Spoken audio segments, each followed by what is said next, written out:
নমস্কার। কবি সুবোধ সরকারের লেখা কবিতা আমি ফিরোজা, একটি ভারতীয় মেয়ে। হিন্দু ভারত, জৈন ভারত, বৌদ্ধ ভারত, খ্রিস্টান ভারত, এতগুলো ভারতের মাঝখানে দাঁড়িয়ে আমি ফিরোজা, একটি ভারতীয় মেয়ে। আপনারা বলতে পারেন আমি কি দোষ করেছি? পৃথিবীর যে কোনো দেশের যে কোনো একটি মেয়ের মতো আমিও একজনকে ভালোবেসেছিলাম। প্রথম যেদিন ওর চোখে চোখ পড়েছিল আমার, আমি জানতাম না ও কে। বিকেলবেলা কলেজ ক্যাম্পাসে যে আলো এসে পড়েছিল চুড়ে, তার কোথাও লেখা ছিল না ওর ধর্ম। হিন্দু ভারত, জৈন ভারত, বৌদ্ধ ভারত, খ্রিস্টান ভারত। আপনারা বলতে পারেন আমি কি দোষ করেছি? আমি যেদিন হাতে মোমবাতি নিয়ে উঠে দাঁড়ালাম, আমি যেদিন বলে ফেললাম আমি শরিয়াত মানি না, আমি যেদিন বুঝিয়ে দিলাম ভারতবর্ষের মাটিকে মা বলে জানি, ভারতবর্ষের আকাশকে আকাশ, সেই দিন থেকে শুরু হলো অত্যাচার। হিন্দু ভারত, জৈন ভারত, বৌদ্ধ ভারত, খ্রিস্টান ভারত। আপনারা বলতে পারেন আমি কি দোষ করেছি? ছেলেটা তো আপনাদের, সে কি দোষ করলো? আমাকে ভালোবাসাই তার দোষ? ছেলেটার বাড়িতে আপনারা ঢিল ছুড়লেন, পার্সেল করে ছেঁড়া চটি পাঠালেন, ওকে হাতে মেরে ভাতে মেরে বাড়ির দেয়ালে বড় বড় করে লিখে দিলেন এসব চলবে না। লজ্জা করে না আপনাদের? আপনারা এগিয়ে থাকা মানুষ, MA pass, BA pass, doctor, engineer, আমলা, মাস্টার, আপনারা এই গণতন্ত্র নিয়ে ভাষণ দেন আর প্রয়োজন মতো গণতন্ত্রের টুটি চেপে ধরেন। ঠিক আপনাদের। আমি কি ছোটবেলায় ভোরের আলো সরস্বতী পুজোর ফল কাটিনি? আমি কি স্কুলের বারান্দায় বসে রাত জেগে আলপনা দিইনি? আমি কি পাশের বাড়ির হিন্দু বাবার জন্য রক্ত দিইনি?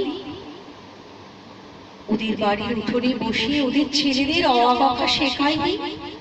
আমি আরবি শিখিনি, ফার্সি শিখিনি, উর্দু শিখিনি। বাংলাই আমার ভাষা, এই ভাষাই আমার ভাত, আমার রুটি, আমার চোখের কাজল, আমার পায়ের খুবো। এই ভাষা আমার গোপন চিঠি, যার অক্ষরে অক্ষরে লেগে আছে আমার চোখের জল। আমরা যেদিন বিয়ে করি সেদিন কফি হাউসে গিয়েছিলাম। ও সেদিন আমাকে ঝোলা ভর্তি করে রবীন্দ্রনাথ কিনে দিয়েছিল। হাওড়া স্টেশনে পৌঁছে আমাকে কানে কানে রবীন্দ্রনাথ বলেছিলেন, ফিরোজা তুমি আমার মৃন্ময়ী, তুমি আমার লাবণ্য, তুমি আমার সুচরিতা। সেদিন রাত্রে কি হয়েছিল জানি না, কি ঘটেছিল ওদের বাড়িতে, কি ঘটেছিল ওদের পাড়ায়, কি করেছিল ওর বাবা কাকা, সেটা আজও আমি জানি না। কিন্তু তার পরের দিন থেকে ওকে আর কোথাও খুঁজে পাওয়া যায়নি। ও কোথায় চলে গেল আমি জানতে পারিনি। এই আপনাদের ভারতবর্ষ, এই আমাদের ভারতবর্ষ। আমি একজন সাধারণ মেয়ে, অথচ বাড়িতে, পাড়ায়, অফিসে, পুজো প্যান্ডেলে, বিয়ে বাড়িতে, অন্নপ্রাশনে এখনো আমাকে নিয়ে ফিসফাস।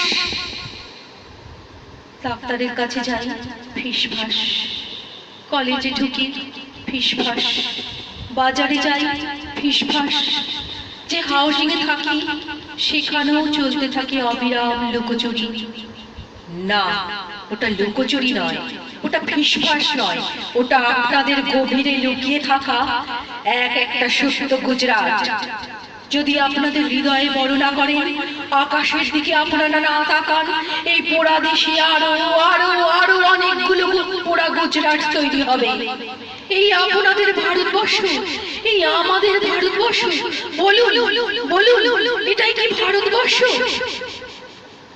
হিন্দু ভারত, জৈন ভারত, বৌদ্ধ ভারত, খ্রিস্টান ভারত, এতগুলো ভারতের মাঝখানে দাঁড়িয়ে আমি ফিরোজা, একটি ভারতীয় মেয়ে। নমস্কার।